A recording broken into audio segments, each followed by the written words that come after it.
Hi guys, എല്ലാവർക്കും ഇമ്മക്കുട്ടിയുടെയും എൻ്റെയും നമ്മുടെ ചാനലിൻ്റെയും വകയായിട്ട് അഡ്വാൻസ് ഓണം ആശംസകൾ. ഓണത്തിൻ്റെ ഇടയിൽ പൂട്ടുകച്ചവടം എന്ന് പറയുന്നത് പോലെ ഇപ്പം ഓണത്തിൻ്റെ ഇടയിൽ ഞങ്ങൾക്ക് രണ്ടുപേർക്കും, എനിക്കും ഇമ്മക്കുട്ടിക്കും നല്ല പനിയാണ്. അതിൻ്റെ ഇടയിൽ സ്കൂളിൽ ഏതായാലും നേരത്തെ പ്ലാൻ ചെയ്തതാണ്. സ്കൂളിൽ ചെറിയ തോതിൽ അത്തപ്പൂക്കളമൊക്കെ ഇട്ട് ഓണം ആഘോഷിക്കാമെന്ന്. നമ്മുടെ മക്കളുമായിട്ട് ഓണം ആഘോഷിക്കുന്നതല്ലേ എന്തുകൊണ്ടും ബെറ്റർ. അതുകൊണ്ട് ഇന്ന്, അതായത് നാളെ നമ്മുടെ ഗണേശനെ നിമജ്ജനം ചെയ്യുന്ന ദിവസമാണ്. അതുകൊണ്ട് നാളെ നല്ല തിരക്കായിരിക്കും. പിന്നെ ഇന്നത്തെ പ്രത്യേകത എന്ന് പറഞ്ഞാൽ, ഇന്ന് നമ്മുടെ സ്കൂളിൽ അന്നദാനമാണ്. ഗണേശോത്സവം സംബന്ധിച്ചാണ് അന്നദാനം നടത്തുന്നത്. അതിൻ്റെ തിരക്കൊക്കെയാണ് എല്ലാവരും. ഇന്നത്തേക്കും ശരിക്കും കുക്കിങ്ങിനൊക്കെ നമ്മൾ വെളിയിൽ നാളെ വിളിച്ചിട്ടുണ്ടായിരുന്നു.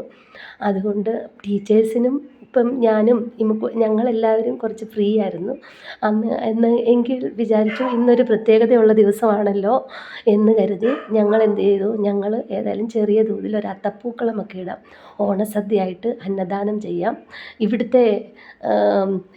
ഇവിടുത്തെ ഫുഡാണ് നമ്മൾ കൊടുക്കുന്നത് എന്ന് പറഞ്ഞാൽ ഇവർക്ക് അതല്ലേ പിടിക്കുകയുള്ളൂ. നമ്മൾ എന്നിട്ട് നമുക്ക് ഓണം ഉണ്ട് കേട്ടോ. ഓണം തിരുവോണത്തിൻ്റെ അന്ന് നമ്മൾ വീട്ടിൽ ചെറിയതായിട്ട് ആഘോഷിക്കും. ഇമ്മക്കുട്ടിക്കാണെങ്കിൽ നാട്ടിൽ ഓണം ആഘോഷിച്ചിട്ടേ ഇല്ല, അങ്ങനെ ഒരു പരിചയവും ഇല്ല. നമ്മുടെ സ്കൂളിലെ ഒരു ടീച്ചറാണ് അത്തപ്പൂക്കളം ഇടുന്നത്. ഇവർക്ക് ഒരു പ്രത്യേകതയുണ്ട്. ഇവിടെയുള്ള എല്ലാവർക്കും നല്ല ഡിസൈൻ ഡ്രോ ചെയ്യാനും ഒക്കെ അറിയാം. കാരണം എന്നും രാവിലെ ഇവർ മുറ്റത്ത് കോലം വരയ്ക്കാറുണ്ട്. പിന്നെ അതുപോലെ തന്നെ സംക്രാന്തി അതുപോലെയുള്ള ഫെസ്റ്റിവലിന് ഇവർ രംഗോളി ആണ് ഇടുന്നത്. പല കളേഴ്സ് കൊണ്ട് ആ കോലം അലങ്കരിക്കാറുണ്ട്.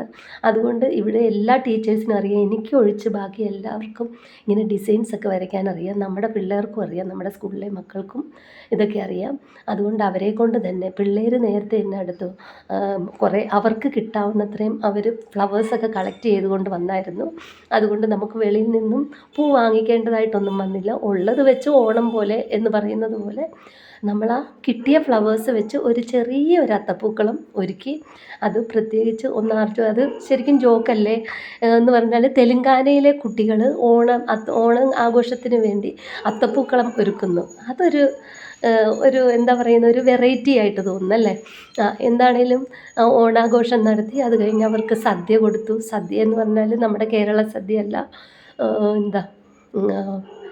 ഇവിടുത്തെ സദ്യ, ഇവിടെ ഉള്ളവർ കഴിക്കുന്ന വിഭവങ്ങളൊക്കെ ആയിട്ട് ഒരു സദ്യ കൊടുത്തു. അതിൻ്റെ വ്ലോഗ് ഞാൻ സെപ്പറേറ്റ് ചെയ്യാം. നാളെ പിന്നെ നമ്മുടെ നിമജ്ജനമാണ്, നമ്മുടെ ഗണേശൻ്റെ. അതും എല്ലാം കൂടെ വേറൊരു വ്ലോഗ് ചെയ്യാമെന്ന് വിചാരിക്കുന്നു. ഇപ്പം ഓണാഘോഷത്തിൻ്റെ മാത്രം എന്ന് പറഞ്ഞാൽ നമ്മുടെ വീട്ടിൽ ആഘോഷിക്കുന്നതല്ല, സ്കൂളിൽ നമ്മുടെ മക്കളുടെ കൂടെ ആഘോഷിക്കുന്നത്. അവർ ഭയങ്കര ഹാപ്പിയായിരുന്നു. അവർക്കൊരു ആദ്യത്തെ അനുഭവമായിരുന്നു. ഇമ്മക്കുട്ടിക്ക് ഇതുവരെയായിട്ടും ഇങ്ങനെ അനുഭവം ഉണ്ടായിട്ടില്ല കേട്ടോ. കാരണം അത്തപ്പൂക്കളമൊക്കെ അവൾ വേണമെങ്കിൽ വല്ല പിക്ചറിലൊക്കെ കണ്ടിട്ടുള്ളതേ ആയിരിക്കും. അവളുടെ ജീവിതത്തിൽ എന്ന് പറഞ്ഞാൽ അവൾക്ക് 3 വയസ്സ് കഴിഞ്ഞതേ ഉള്ളൂ. അവളുടെ ജീവിതത്തിൽ അവൾ നാട്ടിൽ ഇന്നേ വരെ ഓണം ആഘോഷിച്ചിട്ടില്ല. അതുകൊണ്ട് എല്ലാവർക്കും എനിക്കൊരു കോള് വന്നു. അന്നേരം എൻ്റെ ഈ ഓഡിയോയിൽ കുറച്ച് തടസ്സം ഉണ്ടായിട്ടുണ്ട്. അതുകൊണ്ട് ഞാൻ എവിടെയാണ് പറഞ്ഞു നിർത്തിയതെന്നൊന്നും അറിയത്തില്ല. ഇതിപ്പോൾ എന്താകുമെന്ന് അറിയത്തില്ല. നോക്കിക്കേ.